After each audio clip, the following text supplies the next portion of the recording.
दोस्तों नमस्कार। आप देख रहे हैं मनोज सिंह ऑफिशियल और मैं मनोज सिंह आपके बीच।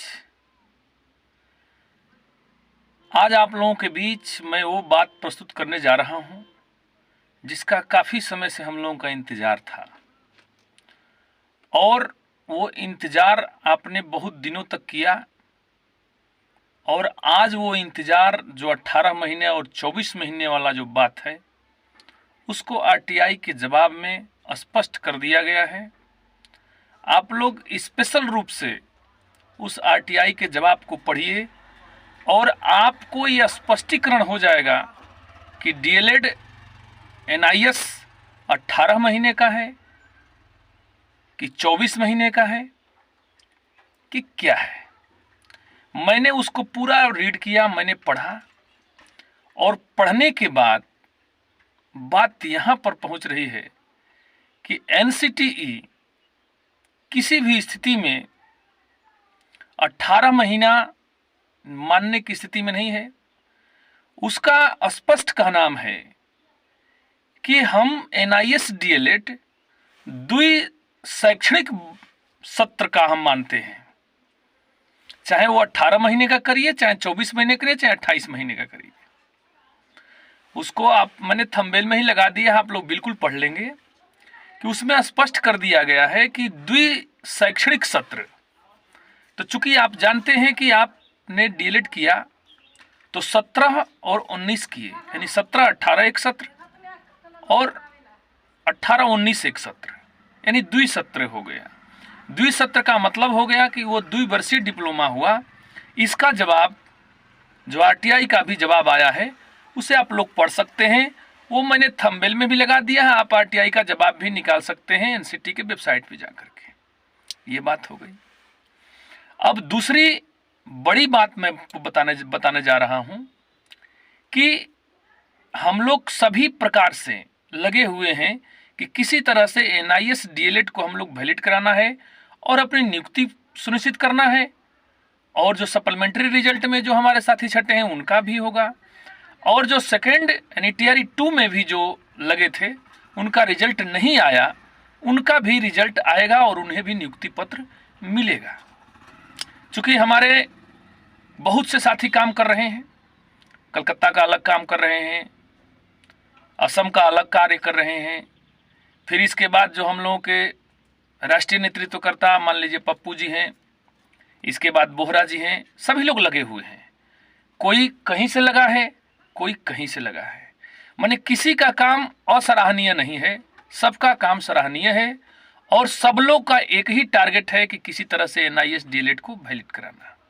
और मैंने आप लोगों को पिछले वीडियो में बताया था कि 26 जनवरी से पहले हम लोगों का काम होते दिख रहा है और हो भी सकता है और हो भी जाएगा।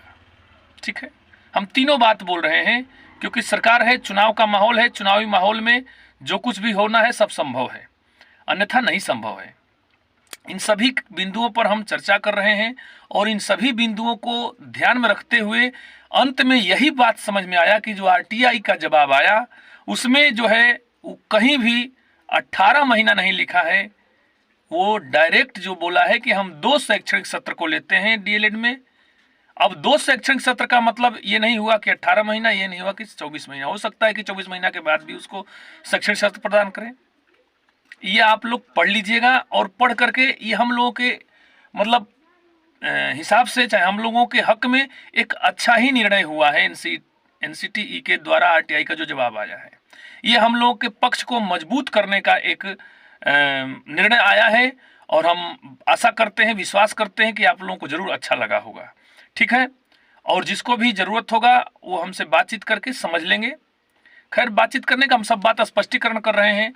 और जो 18 तारीख को वेस्ट बंगाल में भी एनसीटी का पेशी है, उसे भी देखा जाएगा। और हो सकता है कि 18 तारीख के बाद ही, मतलब 26 तारीख तो लंबा डेट दिए हैं, हो सकता है कि 18 तारीख को के बाद ही हम लोगों का काम होने वाला है। लेकिन हम ये नहीं कह रहे हैं कि काम होने वाला है तो हम चुपचाप बैठे रहें, केवल काम का वेट एंड वॉच करते रहें। नहीं, जो भी हमारे शीर्ष नेतृत्व करता है उनके साथ आपको कदम में कदम मिलाना होगा और उनका साथ देना होगा, तभी हम लोगों का काम हो सकता है। अन्यथा केवल एक पहलू पर हम लोग बैठे रहेंगे तो काम नहीं होगा। चूंकि मैं शुरू से कह रहा हूं कि हम लोग केवल एक पहलू से नहीं है कि बस एक पहलू पे जाएं और काम कर दें। हम लोगों का काम ऐसा है कि सभी प्रकार से, यानी चहुमुखी, चारों तरफ से हम लोग लगे हुए हैं कि एनआईएस डीएलएड को वैलिड करवाना है, और वैलिड है ही। इसमें इनवैलिड की कोई बात ही नहीं है। भले सुप्रीम कोर्ट लिखा है, तो सुप्रीम कोर्ट जो लिख दिया है, ऐसा नहीं है कि उसके बाद कोई बेंच नहीं होता है, उसके बाद कोई जज नहीं होता है। जो आपको ऐसा कह करके कह रहे हैं कि नहीं ये तो आउट हो गया, बाहर हो गया, अब नहीं आएगा, वो आपको बरगलाने का काम कर रहे हैं। ठीक है, इसलिए जो भी साथी हैं हमारे एनआईएस डीएलएड साथी, आप लोग यूनिटी में रहिए, स्ट्रेंथ यूनिटी को बनाए रहिए, और जैसे हमारा शीर्ष नेतृत्व आपको कह रहा है उस प्रकार से आपको काम करते रहना है। हम लोगों का जीत 110% मिलेगा ही मिलेगा। आप लोग बेफिक्र रहिए। अब बेफिक्र रहने का मतलब ये भी नहीं कि आप लोग बिल्कुल सो जाइए कि चलिए मनोज सर ने बोल दिया है अब काम हो जाएगा। नहीं, आपको लगे रहना है। जैसे मैंने आपको शुरू से ही बता रहा हूं कि कोई मान लीजिए मंत्रालय से मिलकर काम करवा रहा है, कोई राजनीतिक तौर से काम करवा रहा है, कोई आरटीआई के माध्यम से जवाब मांग रहा है। तमाम आखिर मान लीजिए यदि बात नहीं है तो सब जितना भी आरटीआई का जवाब आया है, चाहे वो पब्लिशर वाला हो, चाहे गजट वाला हो, चाहे जो भी हो, सबका जवाब आया है, और सब जवाब लगभग आपके पॉजिटिव में ही आया, आपके हक में ही आया है। कहीं ये नहीं लिख के आया है कि नहीं भैया ये मान्य नहीं होगा। एनसीटी भी ऐसा नहीं कहेगा कि मान्य नहीं होगा। इसलिए आप लोग खुद समझदार हैं। हमारे इस सेशन को अधिक से अधिक देखिएगा और शेयर करिएगा, और अच्छा लगेगा तो लाइक भी करिएगा। आप लोग सब्सक्राइब और लाइक नहीं करते हैं, केवल आप देख लेते हैं। इसलिए आपसे निवेदन होगा कि आप सभी लोग देखने का प्रयास करिए और शेयर करने का प्रयास करिए। इन्हीं सब बातों के साथ अपनी वाणी को विराम देते हैं। चूँकि हम कल नहीं आपको सूचना दे पाए, तो बहुत से साथियों का फ़ोन आया कि सर आपने कोई वीडियो नहीं बनाया, कोई सूचना नहीं दी, क्या हुआ नहीं हुआ।